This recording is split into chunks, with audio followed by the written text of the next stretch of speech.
All right, so we're down in the basement looking at these stairs. These are gonna disappear and they're just gonna get put over here.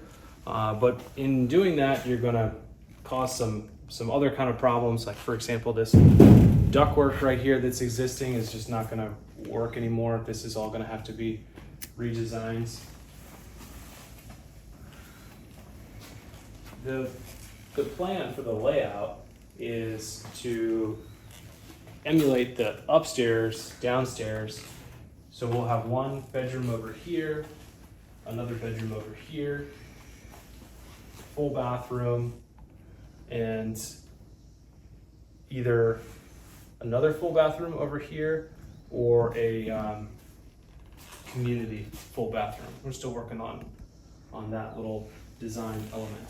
But in order to make bedrooms down here in the basement, you have to make these windows larger. You have to make them egress compliant, which means they need to come to a maximum of 44 inches off the floor, which is somewhere around right here. So this window needs to effectively double in size. Then there's the window well. We've already kind of dry fitted it in there. And there's a requirement for drainage from the window well, which you can see here, which ties into a French drain system, which is half done. All the dirt has been removed, the pipe has been installed, the rock has been installed. We just need to do the concrete part of it, but we're gonna save that concrete part of it for when we do other concrete around the house. So we have a front sidewalk to pour, we have a back sidewalk to pour, and we have a patio section to pour. So that's 4 concrete items, and we try to do them all at the same time. How do they bring that concrete down in the basement? Is it like a tube, or is it a wheelbarrow? Well, we'd be lucky if it was a wheelbarrow, but it usually isn't. So if worst case scenario, we'll do buckets. Buckets is how it left. And buckets will probably be how it comes back in the basement. And it's difficult, you know, it's probably 75 buckets to That's replace. that's a lot of buckets, and it's a lot of hefty lifting. Yes, and the concrete truck only gives you a certain amount of time to do it. So you can't, you know, fill bucket by bucket by bucket, and they just stay there for hours and hours. You'll be penalized for that. Interesting. Mm-hmm. If we're lucky, we could probably try to design some type of chute so that you can wheelbarrow it off of the truck, bring it to the backyard, dump it in a chute, and then it comes down. There's another wheelbarrow or bucket at the bottom of the chute, and then you can quickly and stay within the area instead of going up and down the stairs. That would be the difficult part, carrying the concrete. The up and down all the way back to the truck and all the way back to wherever you're pouring it in a very small size, it just eats up a tremendous amount of time, and you know, it can be dangerous. You just have thousands of steps that people are taking. They're, you know, walking over stuff, they're walking around things, they bump into each other, and like, you know, all kinds of things can happen. So would you say that most of the time when someone does want, you live in Mount Vernon, and it's not uncommon for the flooding and people waterproofing their basements. So is most of the time the buckets the path that the concrete gets down into the basement? Most of the time it's buckets. Wow. We're in a best case scenario here because this property is vacant. There's no finishings here. There's no wall, ceiling, carpet, like furniture. There's nothing. So like we could make a huge mess and it's not going to matter. Right. We can break things and it's really not going to matter. When you're in a client's house that is a finished house that's being lived in, and they decide to get a basement French drain system installed, and you have to work around all these things, that's really tough. It's really tough. And buckets it's usually the only thing that you can do. Wow. Very different insight I never thought of. Yeah. The amount of effort that goes into the French drain system can be off the charts. It really can be. Just the simple thing like concrete. That's not even the important part. The important part's the digging and the piping and the rock and all that stuff. So when are you when are you going to officially decide where the ductwork is going to go? Or are you going to try to use this main unit? Well, we have, ideas because, we send in the permits. They kind of need you to indicate, what it is that you have in mind for your mechanicals. But we try to take things to one wall if possible. Is this wall over here going to be the better option, or do you feel that the front? The front is the ideal option because the front has no windows. So you're not going to drop in front of an existing window.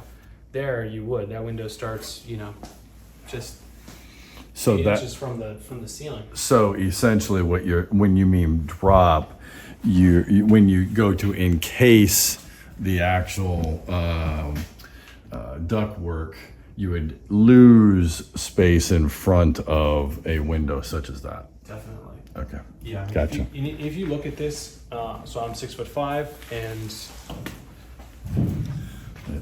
I'm taller than average, so I don't have to make it specifically for me, but when you finish it, it does drop down more. So a 6'4", 6'3" person would run into it, and this is just in the middle of everything. So when you drop it like that, do you take the wall all the way to the basement wall and have it drop outside of that so you gain that space, or do you drop the wall in front and just encase it and lose that square footage?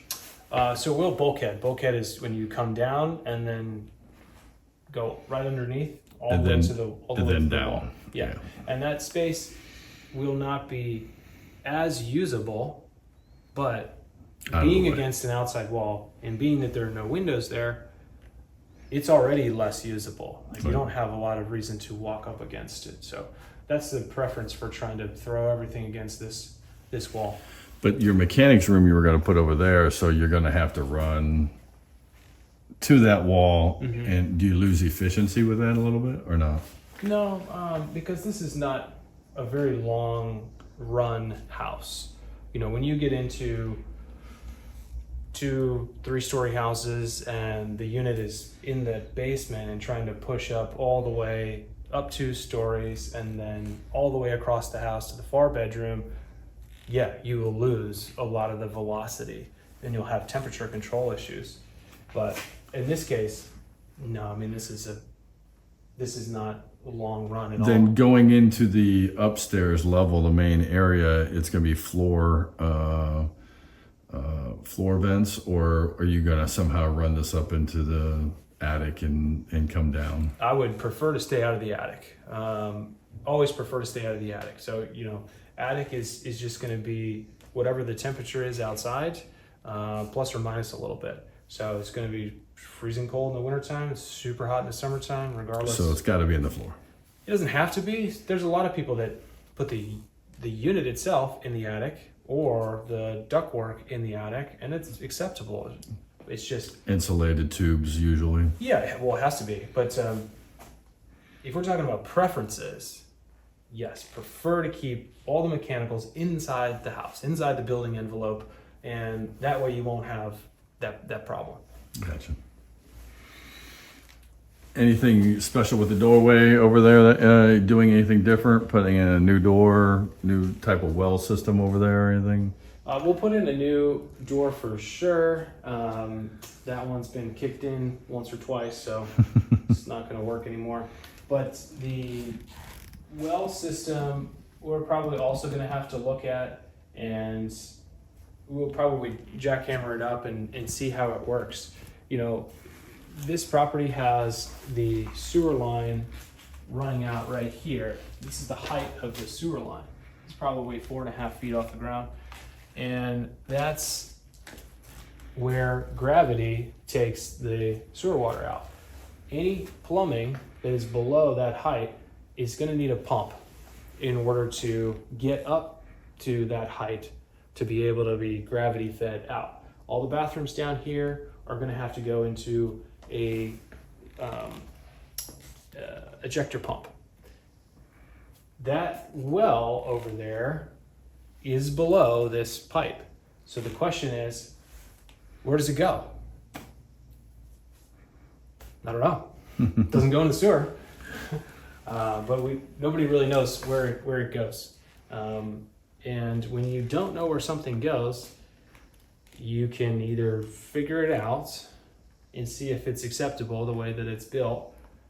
I guess you could also just not care and don't even think about it. Or 3, in our case, we're going to integrate it into the French drainage system, yes. because we know what it is that we're building, and we're leading it all to a central location that can be pumped out, and we're going to have a backup system that is going to run in case of a power outage or in case the first pump fails. So we've already done all this work, and integrating another area is not that difficult, especially if we have concerns or just don't know how that's currently working. And this property in general does not have major water issues. The gutters pretty much all spilled right at the building itself. Terrible, but now I'll have to start over. You're fine.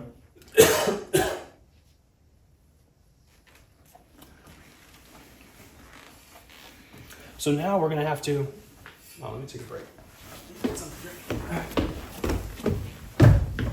Pump matter. Okay.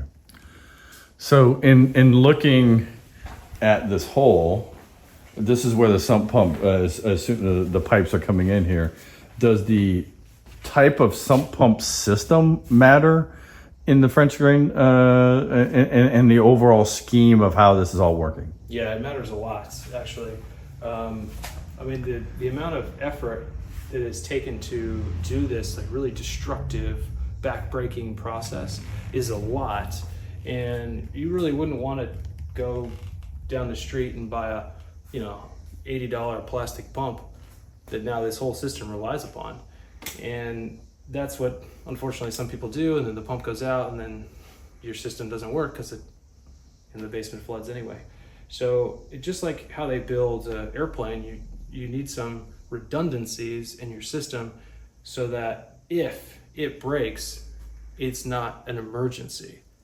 Or if it breaks and you're not here, it's a bigger emergency, which is usually what happens. Somebody's away on vacation for a week, a storm rolls through, cuts out the power, the pump breaks, and they don't figure it out for a few days. And when your house is in water for a few days, you're in big trouble. As an insurance agent, water is our most costly claim. We had a client that had a busted toilet on a 3rd level floor, and they were gone for a weekend. Yeah. That was about $140,000 claim when everything was said and done, and they always had to worry about whether mold was coming back. Indoor waterfall is no good. But the best type of systems to put in, there's lots of different types of them, but you need redundancies, right? So you need a main pump that just plugs into the wall. Better if you have one that's made out of metal, like cast iron, with a high enough horsepower to lift it up and out of the house. The next is to have some type of backup. And typically these are battery backups that run a separate pump that is your fallback plan. Like if the power goes out or if your main pump just craps out and dies, this will take over. The better systems have some built-in alarms. They'll either tell you, hey, the main pump is broken. I'm gonna send off an alarm just to notify somebody that's what's happening. Or when the backup pump goes off, it'll send up another alarm. Hey, we're on to our second redundancy here, and there's actually water up here now because it sits at a higher height in the sunk crock. And then you can also add extra sensors to sense if it is up higher than it should be. So this day and age, do those sensors, Wi-Fi, send you a text or a note, or are we getting to that point? Or We're definitely getting to that point. I mean, it's slowly evolved. You can do add-on stuff, just a regular sensor that's designed for a sump pump that has Wi-Fi capability. Yeah, you can get those all day long. But having it integrated into one main system, there are fewer of those. But anything that you can do to double up your redundancies in your pump area, you'll benefit from it one day. So when you're talking about redundancies, you bring up a very interesting point when I look over at the that long pipe that's going to take out the discharge from the bathrooms. Does that have a redundancy system also? Typically they don't, but what they do have, or should have, because again, not always required, alarms that go off. You know, the sump pump's a little bit different in that it can happen even when somebody's not here, because groundwater can happen at any point. The plumbing, usually if there's plumbing that's active and going, it means there's somebody here. You can hear the So does that have a capacity of 1 or 2 flushes? What happens with that pipe? Does all of the discharge from upstairs go directly, because we're going down? That doesn't have to be pumped up in any way. Mm-hmm. Is there any way that the upstairs gets somehow back down to where that pump would have to discharge it? Is there a way to keep that from happening? So I think I'm understanding what you're saying. Is there any chance that if you're taking a shower upstairs, that the water goes downstairs and backs up to the point where it ends up into the plumbing downstairs, which if the pump is not working, could Correct. Raise above the floor? Yes. So how is that stopped? The way that is stopped is a very simple thing called a check valve. A check valve is, some pumps have it here, it's on this old pump line here. It's a one-way valve. Water can only go one direction. So once you've come into the plumbing for the basement, there will be a check valve before that line goes into the floor. So water will not be able to go backwards. So 2 things would have to happen. The pump would have to fail in your scenario, and the sewer would have to back up in order for this hypothetical thing to happen. So what will happen is the lowest fixture upstairs will start to raise, and it's usually the shower or the tub, one of those 2. Okay. So that's where you would see it. Mm. But before you see it, you'll probably hear it. The toilets will do a really interesting thing. If you ever hear your toilet bubbling, potentially the sewer line's backed up, because all of the air is trying to escape backwards, and some of it will go through whatever vent there is, but some of it will also reverse back into the toilet, and that's where you get the bubbles from. Gotcha. So if you hear bubbles in your toilet, you better know what's going on. Oh yeah, I've done that before. Just open up like a note page and just toss it in there. Yeah, it's.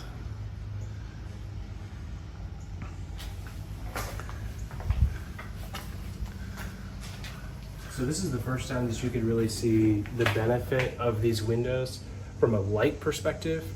They're really intended for emergency egress, right, in the event of a fire or something.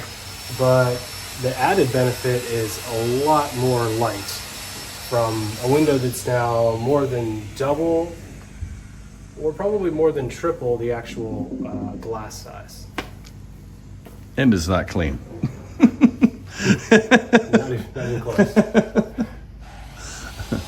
But you can also see how easily it would be to get up and out of here. Even for a 6 foot, 5, 6 guy.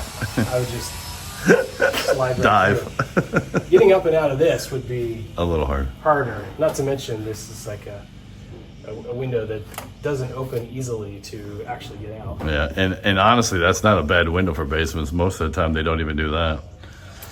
Yeah, sometimes they just kind of open up a little bit. Did they do any work on the trenches yet or not? Are they, these aren't those guys. These aren't the kind.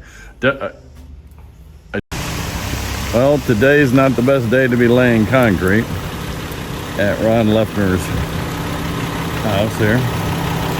We're gonna check it out.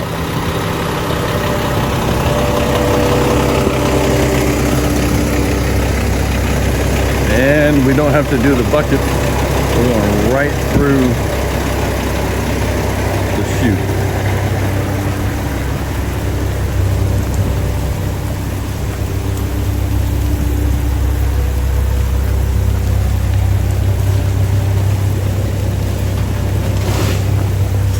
Nice.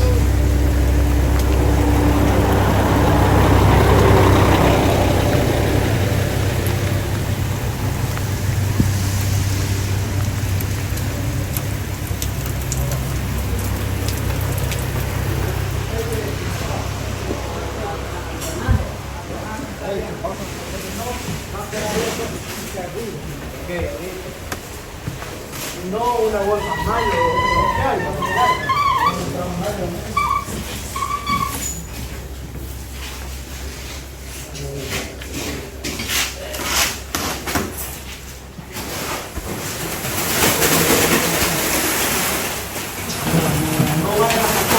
Man getting his hands dirty.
Good morning.